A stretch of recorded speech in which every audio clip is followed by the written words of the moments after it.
We're getting to be about that time. Casey.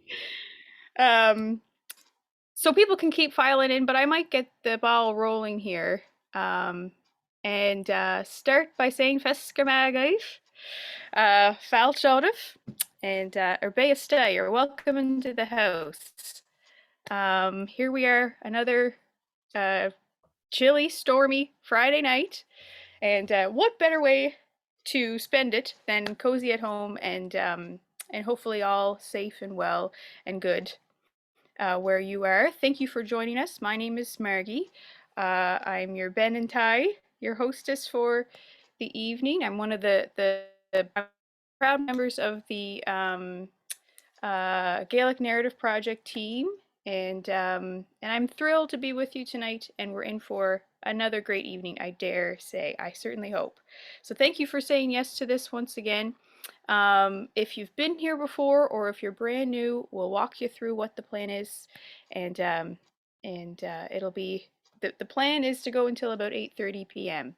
Atlantic time here, so about an hour and a half. It's as easy as pie. So we'll get started. And right off the bat with that music, Mike got it right away. It is Nick Neal, who are sisters, 5 sisters that now live in West or northeast Mabo, I guess, near the harbor. And they're the daughters of Tracy and Paul McNeil. They are Jessie Helen, and I should name them Jessie Helen and Nora and Oriana and Katie Agnes and Flora Gale McNeil, and that's from their album Back Current Jam that came out in 2018. So hopefully we'll get to feature a few youth tonight. So before anything else, I want to acknowledge that I am coming to you from the unceded ancestral territory of the Mi'kmaq people, and in Unama'ki, Cape Breton, where I am. And because of those peace and friendship treaties in the 1700s, our ancestors, the Gaels, were able to come and settle here and are still here to this day. An important acknowledgement to make as we gather. The purpose behind Air Cayley, I'll give you the little context with which we have based this all on. The plan is to create a welcoming and space where we can share moments and stories and speak to our connection to the Gaelic language, culture, and community. And I'm really thrilled that this community is growing online. Through telling our stories and listening to other stories, we shed light on those that we want to hear more of in our lives, and also those that no longer serve us. And by sharing and listening, we are collectively making meaning and imagining new possibilities for Gaelic in our lives and community. And you'll notice this season's theme has had a running theme, if you will, around the word "galod," which means both enough and plenty, which is an interesting concept. And tonight we're going to focus on the voices of our youth, 6 guests, up and coming young Gaels and leaders in our community. That's the plan. Before we meet them, we will do as we often do, is get to know one another. And we're going to go into breakout rooms, as we call them. If you haven't been to one before, it's easy as can be. You don't have to do a thing. We're going to have tech crews that can whisk us away into little groups. There's probably going to be about 3 people in a group. And we ask that you have your camera on, your mic on when ready to speak, maybe your mic off when listening to others. And the purpose behind that is to make it fully engaging with everyone that's here. A chance to tell and listen to our stories, as mentioned. And we really encourage you to take the leap of faith and go with the flow. Sometimes it's a bit unnerving to put that mic on and hear ourselves, but this is a safe place, and we really encourage all to listen with open hearts and to speak with open hearts. And so we really encourage you to put the camera on and let's see you, if you so choose. So that'll be coming up in just a minute. You're also going to see that there's a little chat icon And you can follow the chat. That's where people were mentioning the music before. We're going to use that chat throughout the night, so feel free to comment things as well. This is also being recorded, we should say, not the breakout rooms, just our group chat. And so I'll make a mention of that later on as well, but you're welcome to come back and view this another time if you so choose, or someone, excuse me, send it to someone that might not be here. We do put them up on the website after howwethrive.org. So in that chat icon, we're going to have Natasha most likely put the questions in there. Look at how quick she is. She's magic. And so these are the questions that are going to follow you into the breakout rooms, and they're going to just fuel our conversation. So take a minute to introduce yourselves, make some new friends if you don't already know each other, and then we're going to and also say where you're calling from. And then the theme of the night is youth, so we're going to talk a little bit about a moment of learning that that stayed with us from our youth, stayed with us to this day. So take a second to think about that, and then we're going to share in our breakout rooms.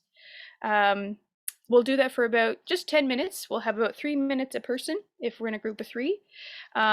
We don't have a specific Gaelic room section off for tonight. We have done that in the past. It got a little cumbersome in some areas, but we do encourage you to use your language and to hear the language any chance we get. So if you feel so inclined, please do feel free to express yourself using your language skills. I think that's all that I need to say. Then when we come back, we'll go from there. Are we ready?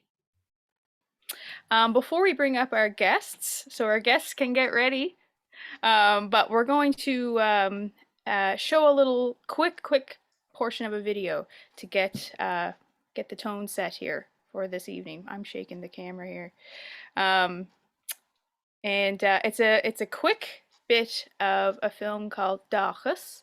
That was, is it 2019? I guess it is. I thought it, yeah. So back from 2019, the Office of Gaelic Affairs released this. I will share with you the link that you can view it after the fact, but we're going to interview with some of the folks featured in this, and we'll just show about 2 minutes of it for fun.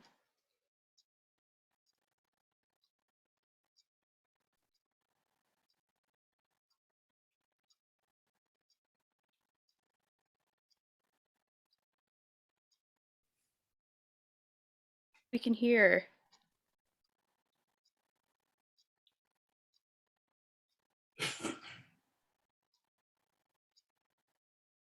Are we able to try that again, Natasha, just with audio? Marge, somebody will have to share the sound with share the computer sound. Oh, maybe it's harder than I think. Unshare the screen, and then when you share it again, click share computer sound before you share the screen you want to share.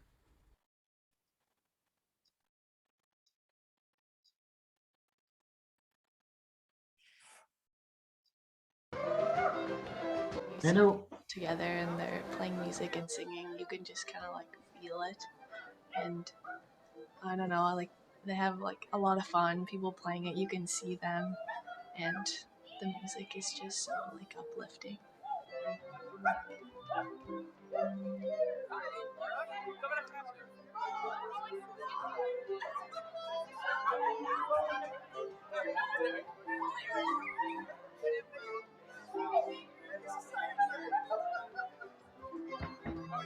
Well, it's who we are. It's who we are as a people. It's our culture. It's our heritage. And I just feel that if we let this die now, we're kind of letting our ancestors down. Our generation needs to be that next step, really. We need to learn this language to keep it going for generations and generations. Definitely, if someday I do have children, I'm going to be speaking Gaelic to them and passing the language on to them, so that's going to be a huge part of my life. I want to come back and live in Cape Breton, and if I could, possibly get a job with Gaelic, which can be kind of difficult to do, but, you know, hopefully by the time I'm in the workforce, there might be more opportunity for that. Up until this point, like there's just been countless opportunities that No have come sound. from Gaelic to be involved in Gaelic culture. And I just know that in the future it's just going to be a major part of probably all of our lives. And sometimes people wonder like why Gaelic and stuff like that, and why are you working towards that? And like I feel like everybody in their life needs to have something that they're working for and that they're fighting for, and a goal that's like at the down the road that you're trying to accomplish. And like that's what that is for. I think I'm speaking for all of us. That's what that is for us. It's the reason why we're here. Yeah. It's a responsibility, but not one that is a burden.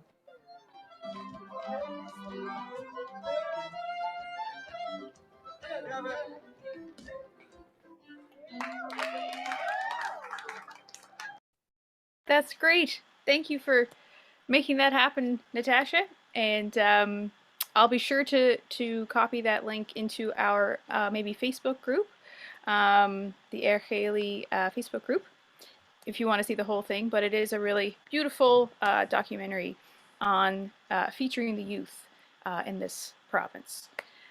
So without further ado, we have 6 guests here tonight, and we're just going to locate them all and pin them up on the screen.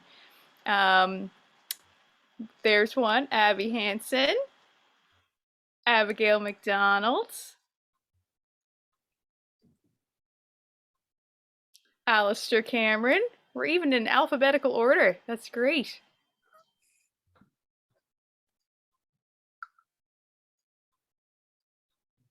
We also have Hannah Krebs, that's right.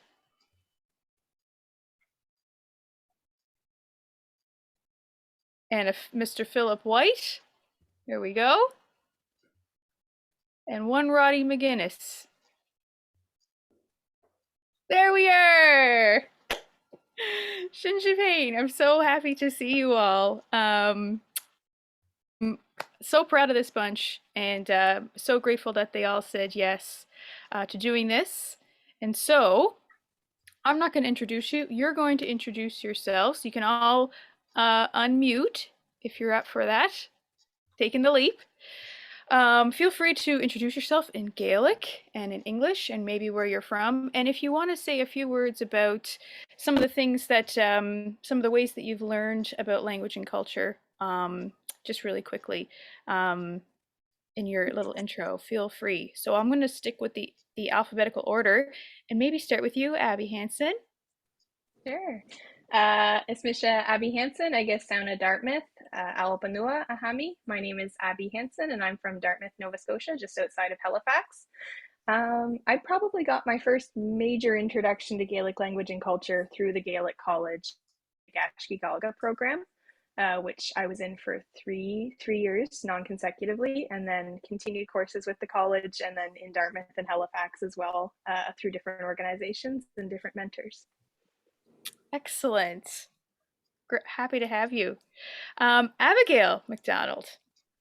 Hi everybody, Smisha Abby Gonawach, Sana Kilda even Hammy on a Shida Macantiganish. My name's Abby MacDonald and I'm from St. Andrews in Antigonish County. And Gaelic has always kind of been a part of my life, especially Gaelic music. My dad's a fiddler, and so yeah, I've just had countless opportunities in school to learn Gaelic and at the Gaelic College as well. So yeah. Great. Thanks for saying yes to this.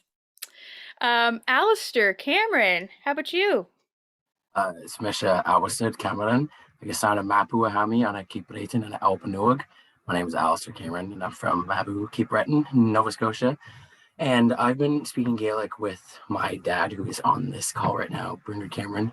He introduced me to Gaelic since I was born. And I've just been speaking with him for my whole life. And just, always interested in Gaelic, learned about it growing up. And I'm studying Celtic studies in university now. So it has kind of come a long way. But yeah, that's me. That's so great. Thank you also for those in university. Spending your Friday night here for one thing, and then those probably studying and everything else, making time for this. Really appreciate it. Hannah Krebs, a familiar face in these parts and sang us out last week. How about you? Well, Smisha Hannah, I is Ruckus Hokig me on in Ontario, Hami Irvi Furok on an Albanuig Siach bliana and drastis have me for on an Ellen and Norwick on a keep it. So my name's Hannah Krebs. I was born and raised in Ontario, and I've been living in Nova Scotia since 2015. So I don't know how many years that is, but I started learning Gaelic when I came to St. FX to take biology. Fell down the rabbit hole of Gaelic, and I'm still falling. I've been able to take part in a lot of community programs as well as stuff through university, and I've also learned a lot through my work at the Highland Village Museum and teaching Gaelic in the community. We're so glad that you came for the biology, but you stayed for the Gaelic, right? That's great. Our big win. Philip Whyte, how about you? Yes, it's Misha Ernest. I guess sound of Bereshwa Hami. Ernest, I go by Angus, which is my middle name in Gaelic because there's no good translation for Philip. Anyways, Gaelic has basically, I won't go too far into this early on, but yeah, Gaelic has been a very, very big part of my life from Nagashki, as some of the others mentioned, they've partaken in. I was in it for 4 or 5 years, and that was definitely what started my serious journey to I suppose me pursuing Gaelic professionally, or taking it seriously, I should say. And since then, I gained employment at the Highland Village. For that, I am very much thankful to Nagashki and the Gaelic College and basically all other Gaelic platforms that would give me the experience and the knowledge to be able to work someplace like that.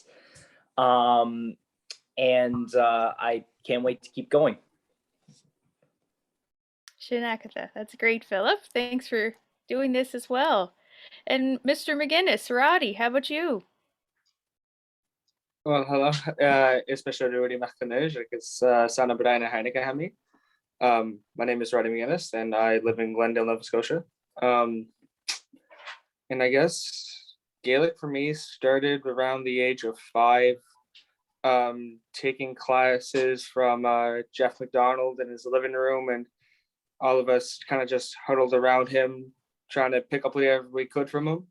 From there, I kind of just took it to school, tried to pick up whatever I could, and I was in that program Philip was talking about, Nagashki College, and that just took my Gaelic to a whole new level, and I'm still here today, so I guess it worked. You sure are.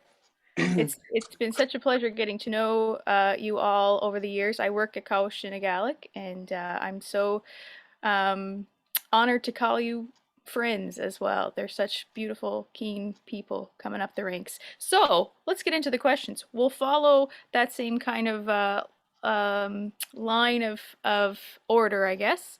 But we want to get to some of the questions around the theme and others. So I'll start with Abby Hanson again. And the same question will go for everyone about if there's a moment that comes to mind when I say something like how Gaelic or the culture in general has fed you, something that there's a special moment that might feel like very fulfilling or nourishing for you that really kept you going. We encourage stories. We love stories here. So if there's a story that it entails, feel free. But if you can think of something that comes to mind that where the culture has fed you, let's hear about it. So Abby. Yeah, so I was thinking about this, and there were a few particular moments that came to mind, but probably one longest. And I don't remember how far into my Gaelic learning journey it was, but I think I was about 15 or 16, and I was at a class, and I don't remember what teacher it was, but in between classes, I was walking, and the teacher came up to me and it was like, "Oh, hi, how are you?" And I answered, and we had like maybe a 2-minute conversation. And it wasn't until I walked away from the conversation that I realized that it was entirely in Gaelic, and I didn't have to process it in English through my brain before I said it. And that was probably the first time that it kind of just clicked for me, and I realized, oh, I actually know more of this than I think I do. And that kind of gave me motivation to continue taking classes and immersion programs to further that learning journey. And like I said, it was the first time that I remember that I didn't have to translate every single word that came out of my mouth in my brain before I said it in the conversation. And I was just able to have this really natural, seemingly easy conversation with this teacher and mentor. Wow. So what did that what does that feel like? What kind of like emotions do you feel with that kind of moment? Oh, it was amazing because um, it had been a while since I had spoken for any length of time in Gaelic with somebody, and I had started to feel like I had slipped back a little bit. So to have that moment where I had just spoken in Gaelic for a conversation and didn't even think about it, it was really motivating to continue learning, and just really, it was such a happy feeling to know that I knew more than I thought I did, and it was still in my brain whether I could actually remember it on the spot or not. That's a good feeling. That's a good one. Well done.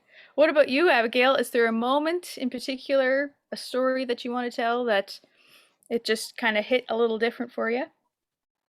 Yeah, there's a few times for sure, but I guess although we're always still learning, like language and music wise, more recently I've been able to like kind of share with younger people, or I guess people of all ages, kind of teaching them what I've been able to learn for the last few years, and that's pretty fulfilling, I find. And I can think of one instance, I guess, teaching Nagashi Kaga or mentoring for Nagashi Kaga, because I did that program twice, and just getting to hang out with the kids and like recalling things that I had learned during Nagashi Kaga and then teaching it to them was a pretty cool experience for sure. Yeah. Do you imagine that there will be more of those opportunities for you in the future? Yeah, I hope so. Yeah. Yeah, as you start to become more and more that, you're tradition bearer, even at that young age, you're the one carrying it on. Yeah. Well done. Good one. How about you, Alasdair? Not really anything in particular, because we've all kind of done lots of Gaelic stuff throughout the years, but just like different times, visiting like older, Gaelic speakers and like, kind of doing a knowledge, transmission kind of thing. They're teaching you like older stuff and you're kind of soaking it all in. That's pretty cool. And the older people kind of will say that they're like proud of you and stuff for learning Gaelic. So that's kind of what, you get that a feeling, kind of like an accomplished feeling.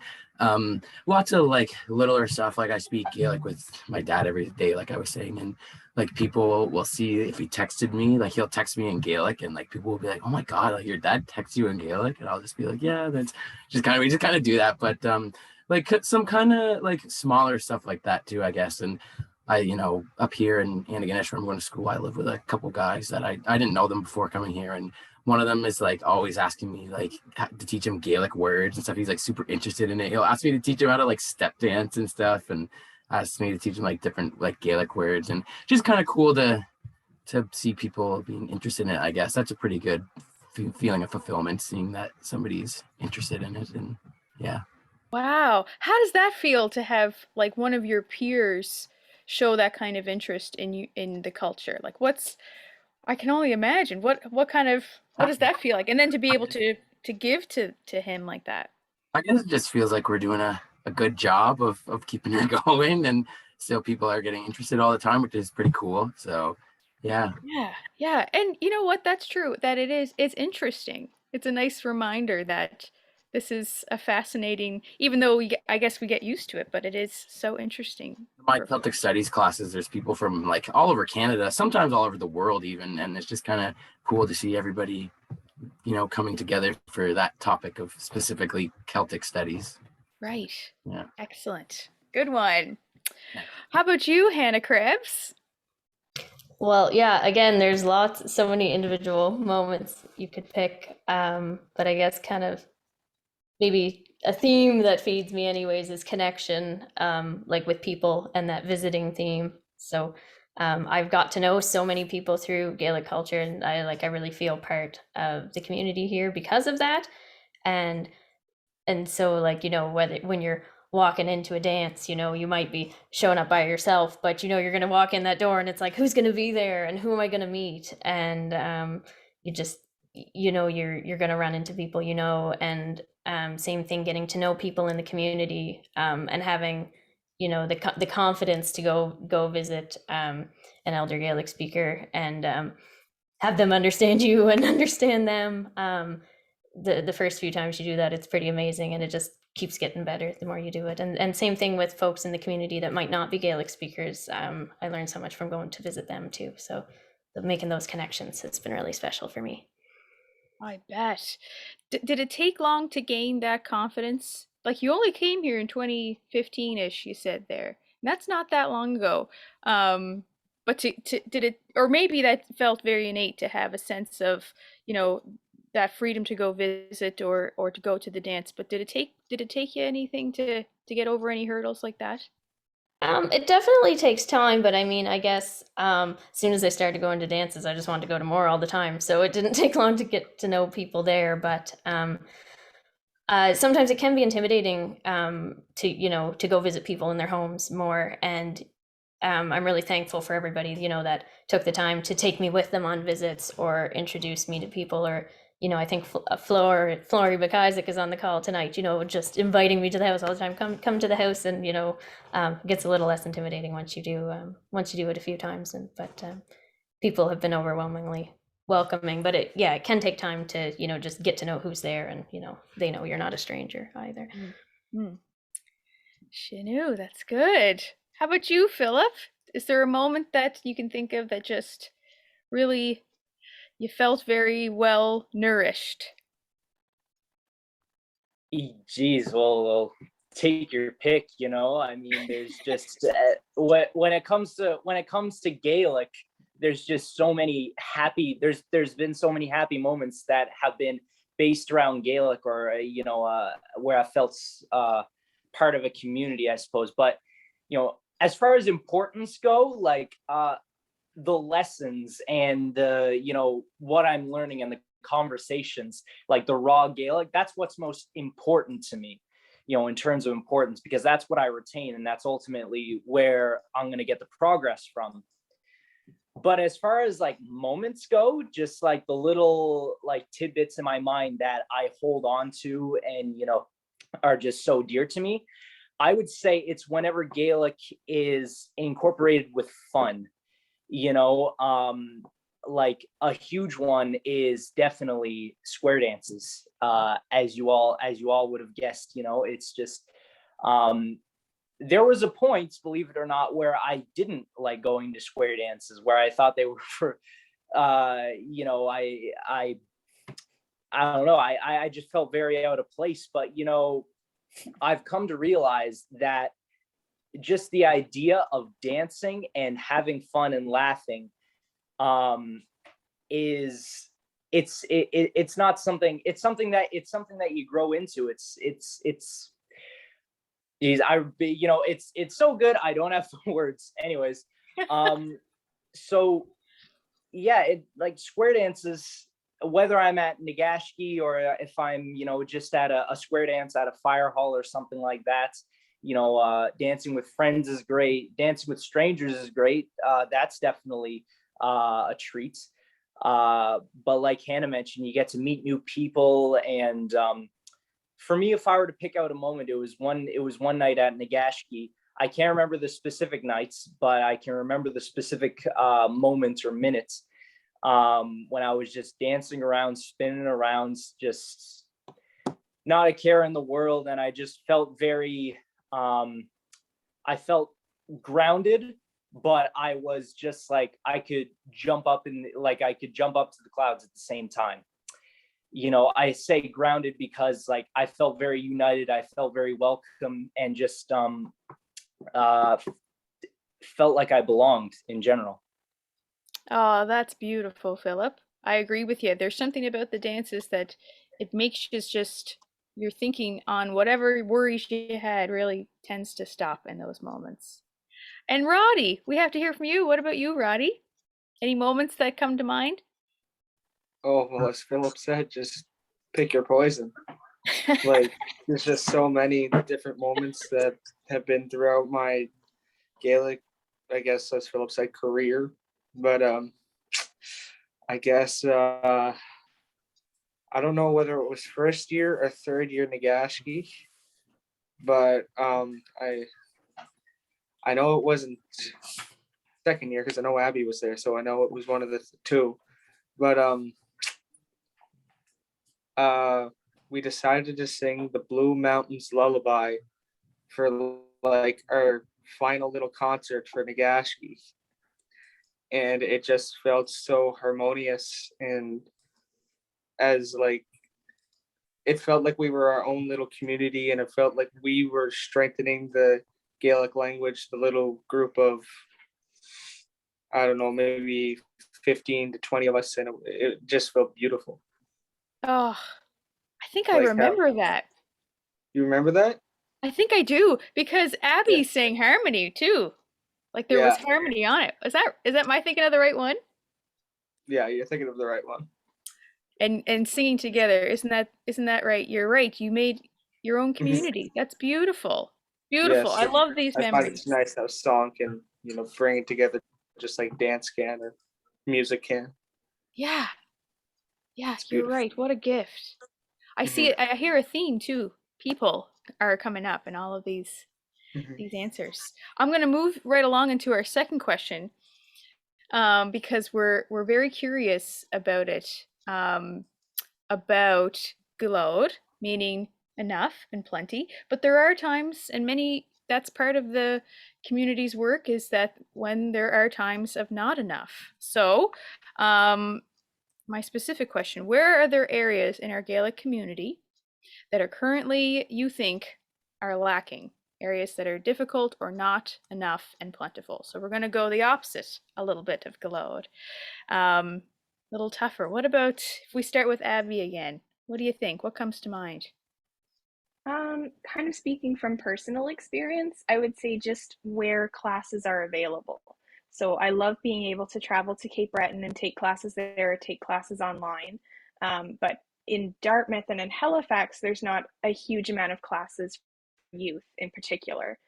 Not as many as there are in Cape Breton. And of course, with COVID, there's no square dances. But even before COVID, we had there was one square dance a month, whereas in Cape Breton, there's like a square dance almost every night, before COVID anyway.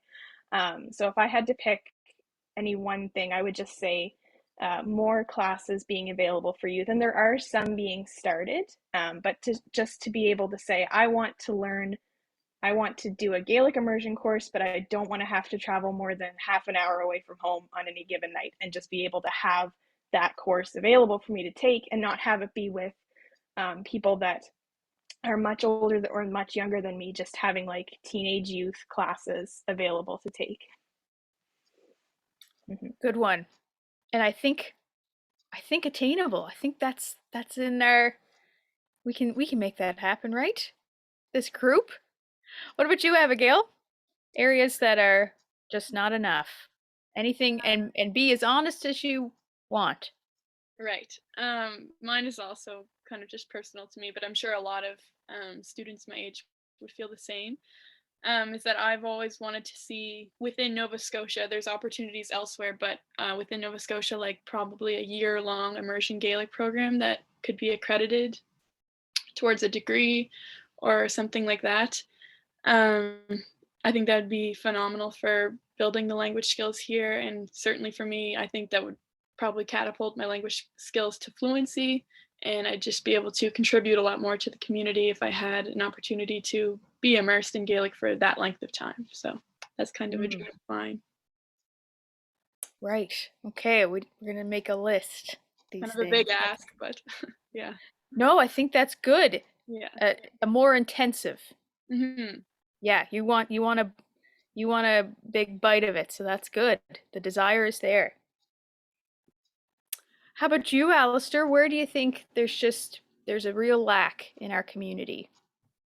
I was thinking about this one a little bit. I'm kind of having a hard time coming up with an answer. I would have said, if you asked me maybe a year ago, like having a full immersion Gaelic school, but that has recently changed, obviously, with the new school in Mabu, which is pretty awesome.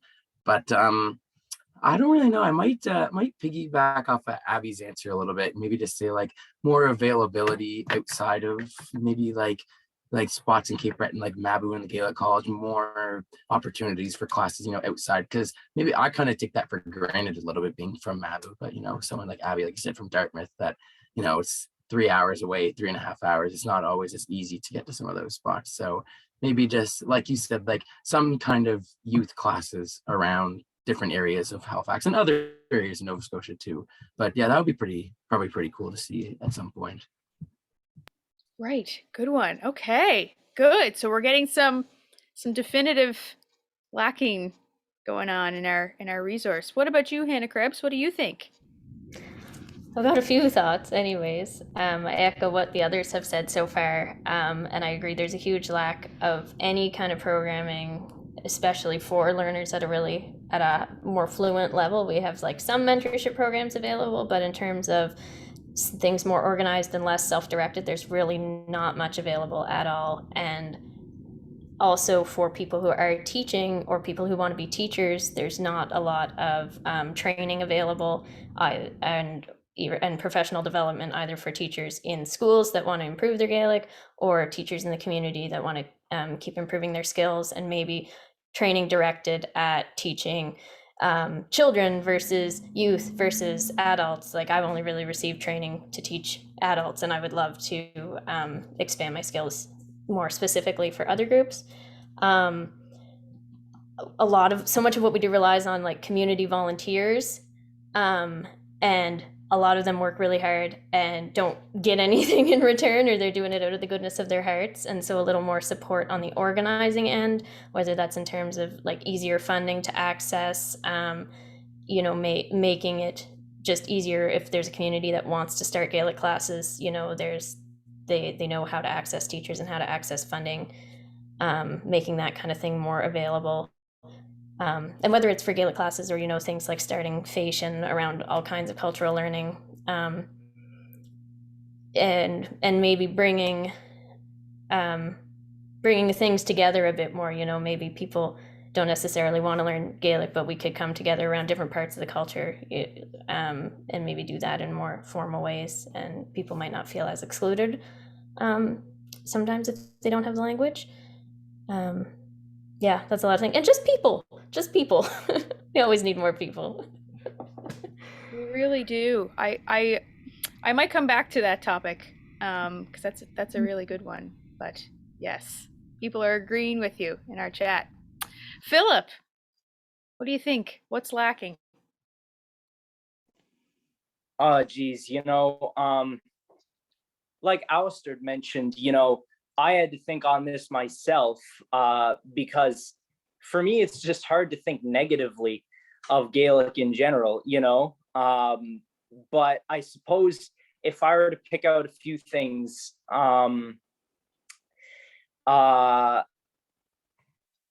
maybe like the sense of community that accompanied the Gaelic language and culture throughout years and years of at least in my experience with rural Cape Breton, there was always a strong sense of community. And I suppose in a way where I referred to rural Cape Breton, there still is, but the same can't be said for a lot of other places. Now that I mentioned this, and I'm aware that things change. And time passes, and you can't stay stuck in one time. But I do think there are certain principles that are important in any community or any town or wherever you live, to maintain. If I were to pick out another thing, just a brief little thing, I would say the funding, and make it more universally affordable for all families. I would say that's not a huge problem now, but with some of the bigger programs like Nagashki, the admission fee might not sound like much, but unfortunately, the truth is for some families that might be so. And now that is a loaded answer, so I won't get too much into that because there is a lot of factors to do with that. But other than that, I would just say the same as Abby's answer. To me, what she said is the correct answer for this question. I mean, like, I was lucky enough, as Alasdair mentioned, to be born into a place as Gaelic rich as it is, but the same can't be said for everywhere else, basically. So yeah, making it more universally accessible, affordable, and I would say just holding on to some principles, like keeping them in your minds. Be kind to your neighbor. Help out. Be a good citizen, I suppose. I do. I get you, Philip. Good one. That's great. Roddie, what do you say? Yeah, basically the other 5 really wrapped up almost everything to do with language. So I'm just going to throw a little curveball here and say our history. Okay. Not many people know the entire history behind the Jacobites, Bonnie Prince Charlie, statues of Iona, the Highland clearances, all of that. And I feel once I got more of a understanding of the history and the culture, I even found a form of cultural identity, and I felt even more passionate about the language. And that's what I feel other people recognize, because as we know, 1/3 of Nova Scotia's population actually comes from Scottish Gaelic descent. So if they really truly understood where they came from and their entire history, maybe they'll feel more passionate about learning their native language. Hear, hear. Roddie for premier. Great answers indeed. Love it. Really enjoying this. Okay, so I've got another question for you. And this will kind of wind into the tail end of our interview. In your wildest dream, let's go big. What does a world of plenty of Gaelic look like for you? Okay, glowed. Wild dreams come true. Let's look into the future. Abby, what do you think? What's it look like? Well, it kind of ties into what everyone has just been saying previously. It's kind of like a world where there's just universal access to Gaelic learning and history and culture and all of the aspects that come with Gaelic. And it's also like learning at all different levels. So not only like informal classes, but also like Abigail was mentioning, accredited courses. So personally, I'm in a history program, and I would have loved to have taken Celtic Studies at X if it didn't mean that I had to move to X, which wasn't something that I could do at the moment. So I'm at a university in Halifax, and I'm loving the program that I have, but I would like to be able to incorporate more Gaelic learning into my university degree, and I can only take so many transfer courses per term and per year. So in a world where there's just plenty of Gaelic, it would be something that just at every university there's at least one Gaelic course offered, whether it's history or music or language or reading or writing or whatever that may be. There's at least one course, and also more in public schools as well, especially in the metro area. And of course, that would be more teachers that can speak Gaelic and teach it, but that would be definitely something on my list. Good one. Good. Really good to hear. Okay, Abigail, wildest dreams. What's it look like? Dreams. Yeah, I would say a lot of what Abby just said is true for me as well. I'd like to see more public schools in Nova Scotia offer core Gaelic as a language. And more, we have the immersion Gaelic school in Mabo for those kids right now, but if we could have even more of those around the island in Nova Scotia. And then at the university level, like in my wildest dreams, like what if I got to complete my health degree in Gaelic, if I had the language skills for that. I think that would be really incredible. In like a world where I don't have to choose between like having a Gaelic profession and like, because I did my health degree, I'm gonna have like a healthcare profession. What if I got to do whatever career I decide to do in the health field as a Gaelic speaker or something like that, where I got to use it in that field where currently it's not being used at all. So yeah. I like that. I like the merging. Alasdair. I'm just kind of the same ideas as other people have been saying. If there was more Gaelic, it would be easier access. More immersion programs, more elementary schools and immersion schools, more university classes and stuff. And it would just be, if Gaelic was more spoken, maybe it would be a little more like respected, I guess, amongst people that aren't Gaelic speakers. And just, yeah, I guess kind of similar answers to Abby and Abigail, though. If there was like a larger Gaelic community, I guess there would just be easier access and more access. And like kind of maybe like having some Nova Scotian, like giving the news in Gaelic or something, on the TV. Like I know they do that, like BBC Alpa over in Scotland, but we haven't really gotten there yet. And that'd be kind of cool to like hear like the weather and stuff in Gaelic. Maybe like, I don't know, have like a comedy show in Gaelic. I don't know, just like a couple of like things like that would be kind of cool. Oh my gosh, that would be, wouldn't it? Yeah. And you're a good actor, Alasdair. You'd be great on that. Oh, thanks. Well, might just happen. Keep dreaming. It's a good thing. Hannah? Yeah, I totally agree with everything everyone's touched on before. And maybe something for me would be if people didn't have to go looking for Gaelic and Gaelic culture, if it was just around in the communities we lived in. As much as I love driving an hour to go to a dance, if there was one in my community all the time, that would be even better. And same thing for classes, and same thing for people just getting together for, for visits and sharing whatever it is they have. And also that awareness, for people that aren't necessarily connected in with this right now. It's something like 1/3 of the people in Nova Scotia have Gaelic heritage. And I think so many people don't realize that.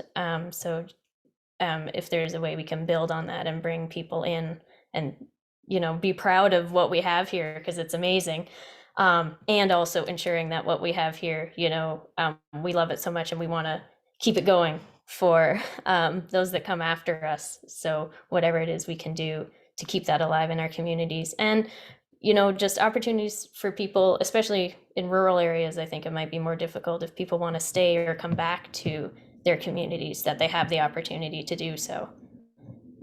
Like some communities, like we've mentioned, are, have maybe more of a core around this and are doing really well, but, others aren't. And that's kind of a problem all over, but yeah. Good one. Sure. Lots of things, but. Lots of things, I know, but it does sound like there would be such plenty. That's what it would look like. It would just be so much around us that you wouldn't have to look. I like that thought a lot. Philip.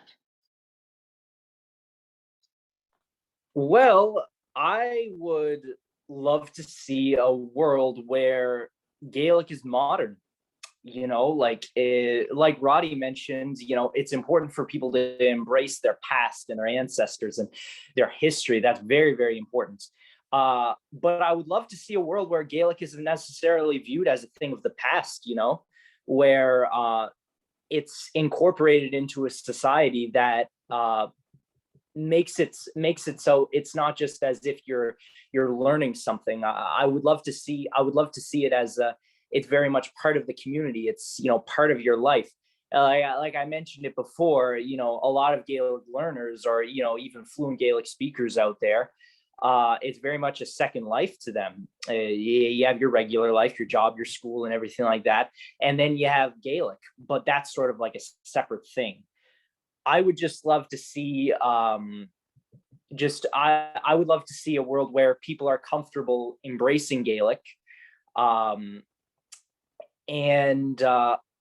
also a world where people don't feel as if they need to know a lot to be a part of it, that you can be you can have like not so good Gaelic language skills, and you can still go to these things and you can still partake in these things, because you'll always learn more, and it doesn't matter. It's great that you want to do that and contribute to helping keep the language alive. Yeah, that's there. and like I say, that's my wildest dreams, and I'm kind of just, I realize I kind of just said that without a real plan. But I suppose, again, what Abby said, I suppose that would be the way to go about it, to, incorporate it into their universities and colleges and schools more, and make it accessible everywhere, and, easily accessible at that, I do know. I love that. I remember you saying that a little bit in our little pre-chat about these dual lives that people sometimes feel like we have to live. There's that Gaelic life, and the people that you see the same Gaelic experiences, and then I guess your other parts of life. And so that's an important distinction to know, that sometimes we feel like a duality, but wouldn't it be beautiful to, like as Abigail said, to live and work and do everything, it's just all one. It's a really good point.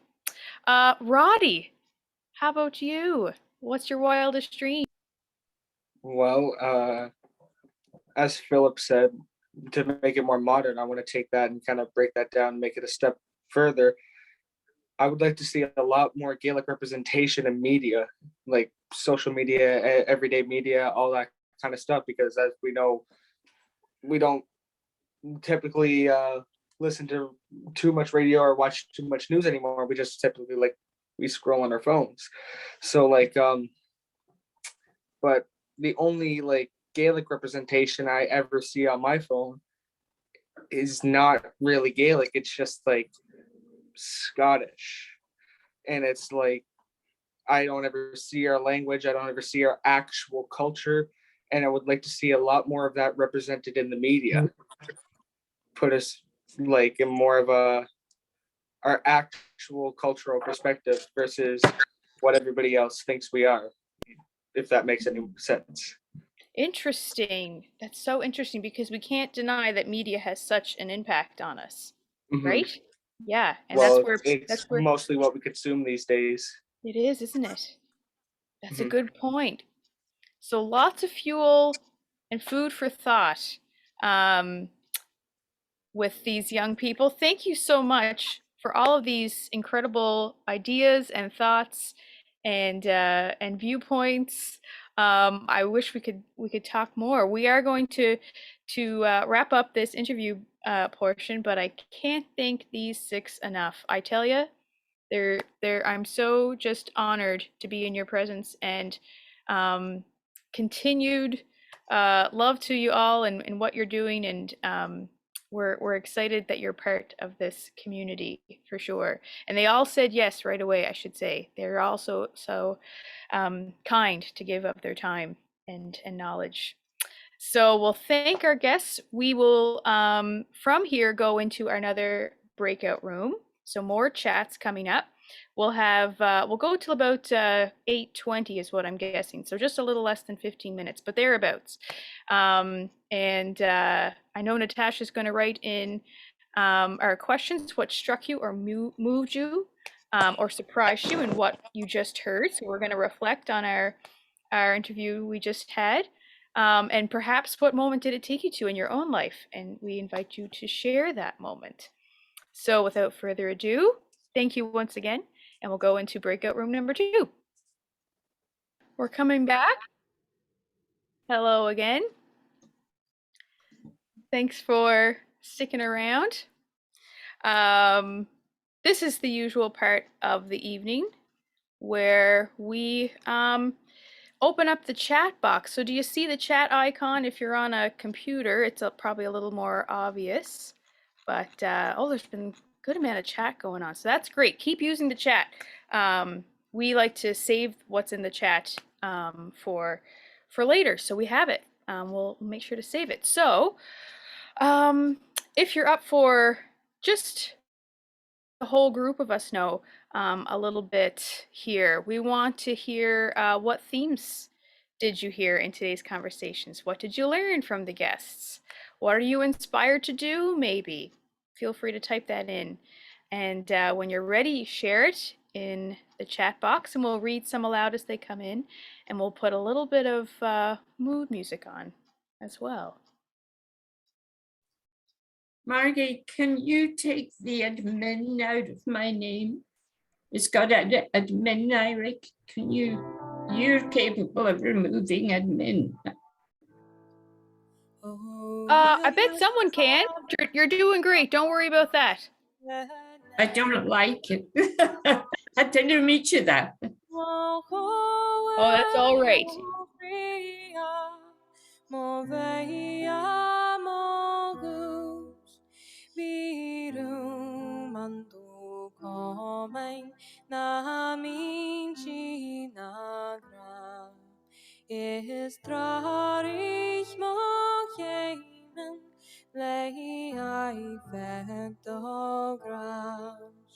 As denne joie samo veia ganstad. As denne joie sa hamoad gan gran. As denne joie sa mogriavan gan. I wish I could get access to the Gaelic media programs on the BBC. We need that. Need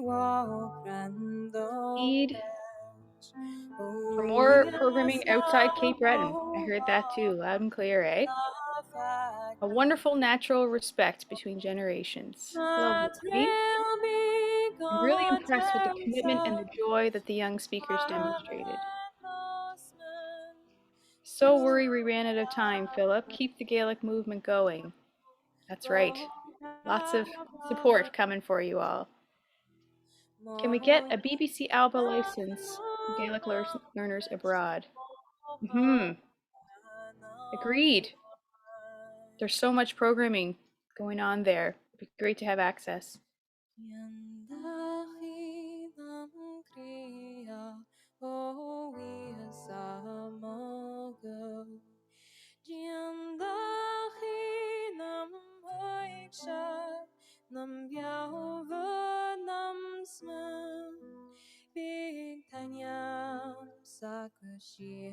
Dreams of Gaelic being a language of daily life, using Gaelic with casual encounters in the streets in Mabu, in Sydney, and Toronto. I heard the importance of laughter. One theme was possibly using Zoom more to bridge the physical distance gap, so we can speak in Gaelic to each other more often.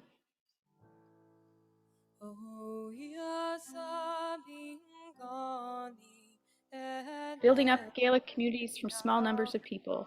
There are 10 steps involved. Emily knows. Oh wow, there's a whole lot of messages. Yeah, okay, wow. They're rolling in, that's amazing.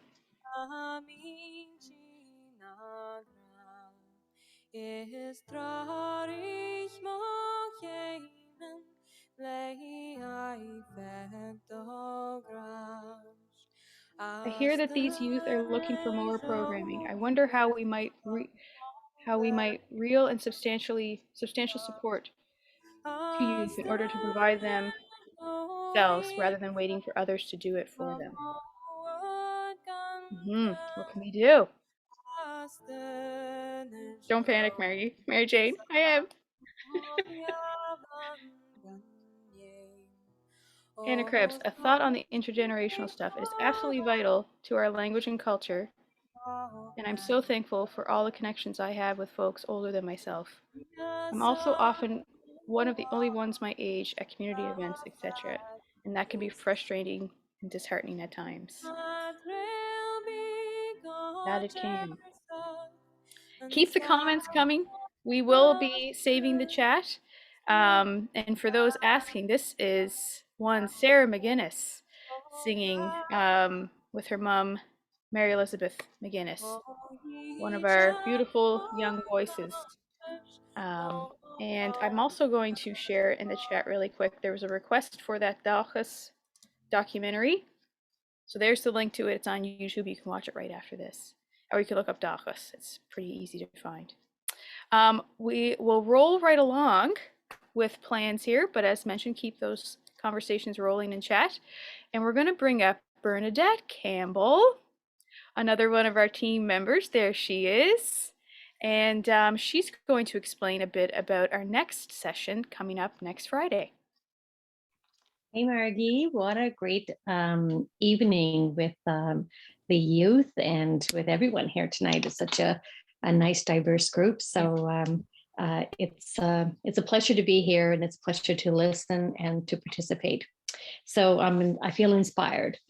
So next week, I'm really happy to say that I'm going to take you to the kitchens of some Gaelic elders.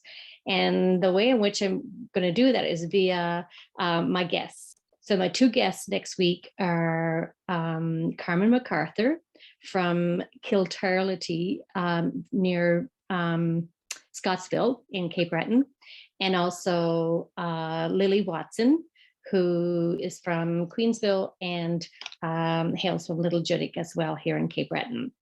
So these ladies are Gaelic speakers and tradition bearers.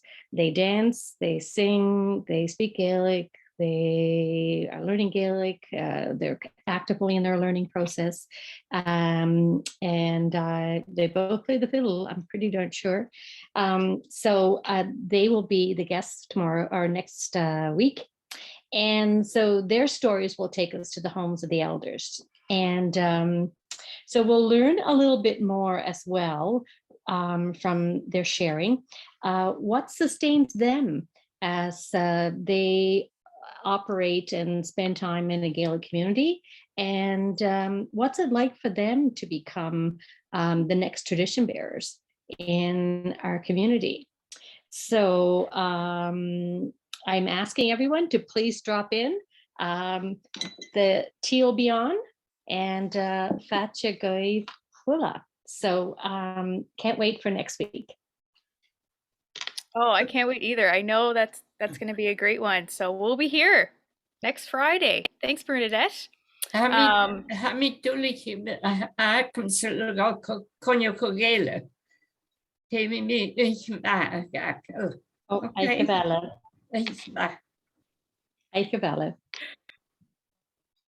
Well, that's great. We're just about on the tail end really soon. But before we say good night, I have to say our thanks. So, of course, to our guests, keep those encouraging words for our young ones coming up, because that's a big part of this too, is the support for our community. That's a beautiful thing. So thank you to our 6 special guests who joined us tonight. Thank you to How We Thrive, which is the overarching organization with which this comes under. The experts and our tech experts that make this all run so smooth, Susan and Natasha, we thank you again for your hard work. And then our sponsor, the Office of Gaelic Affairs, through which it's made this all possible. So keep that support coming. We love it. We are going to end off, before we say goodnight, we're going to bring back Abigail MacDonald. If we can find her in the crowd and pin her up just like that. There she is. And are you game to sing us a little song on the way out, Abigail? Sure, for sure. All right. We're going to throw it over to you. Okay. I'm going to try Il You Will Yo. This song was composed by Ruach Alan McElwain. Alan McElwain, he was born in Scotland, and he made this song in 1873 when he was fishing off the Grand Banks of Newfoundland. And he survived quite a storm, so he made it when he got back to Glendale. So yeah, Il You Will Yo. Il you will yo, il you so, il you will yo. Had du word min katal, il you will yo, il you so. Sauner matin voichte dan ich gort dich mi. Die ecke welle, il you will yo, il you so, il you will yo. Had du word min katal, il you will yo, il you so. fat and big na frolic and sontags vir garuskug dal a happy jill you will yo so will you had a word mean capital will yo so smish shaw de crown chief shit tarin strand from what you will yo so will you had a word mean capital will yo so in a hatchel and I heave tangle ounce of apping will yo so will you had a word mean capital will yo so no what I hate me brain a heinig be malchain had I yarn you will yo so will you had a word mean capital will yo so will you had a word mean capital will yo so Shinny. Yoo-hoo! Shit away, Abby. That was great. And I saw lots of faces singing along with you. You weren't alone. That's good. Well, with that, we'll sign off for another session here. Thank you all so much for joining in and saying yes to this once again. And we hopefully will see you next Friday once again. And we'll have 2 more after that, 2 more sessions yet to come. So keep your Fridays open for a little bit yet. Thanks again. Thank you, Violet. Thank you, bye. Thank you, bye. Hola, Tonya. Anna Cleve. Anna Cleve. Tapalat. I believe. Bye-bye. We'll see you, Reese. Bye. Vanaf leef. Dankjewel, Cindy.